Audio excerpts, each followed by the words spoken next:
Yeah, well, that's always a good question for everything that EASAC does. We never do anything which is just for basic scientific purposes. We always do it for a political or policy reason.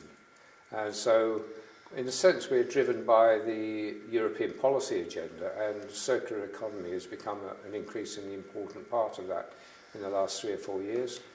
There was a big move towards that under the previous Commission, and that had developed quite an advanced policy. Then the current Commission came in like almost 2 years ago now and suspended that previous policy and decided to do a new one.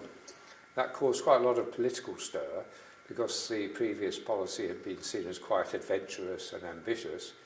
And with the political stir, we thought that offered an opportunity for us to get in and put some science and social science input into the new policy which they were going ahead on.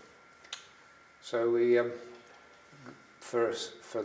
unusually for the EASAC, we managed to engage social scientists as well as natural scientists and engineers, and we put together a working group which tried to put in some perspectives from our side, from the scientific side, into the new policy. Yeah, well, that initial foray into the circular economy led to a policy note just a year ago from us on the general issues. What is a circular economy? What is are its strengths and weaknesses? What are the risks and opportunities?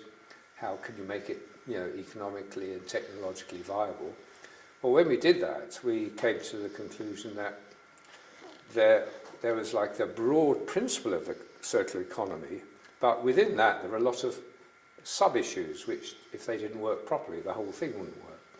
So 2 of those we identified were, what are the critical materials which you need to help make the economy more circular? And also, once you're trying to achieve a change in direction, you need to know whether you're going in the right direction or not, and how far you're going. So that was the indicators issue. And those 2 issues which we had already identified as worth following up happened to be 2 on the high priority list of the Commission when it announced its new policy last December.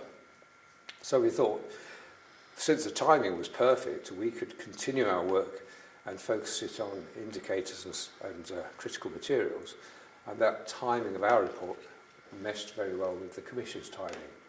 So when we release them today, they're now open to the stakeholders in the debate, and there's still 6 months to 9 months to go before the Commission makes its final announcements.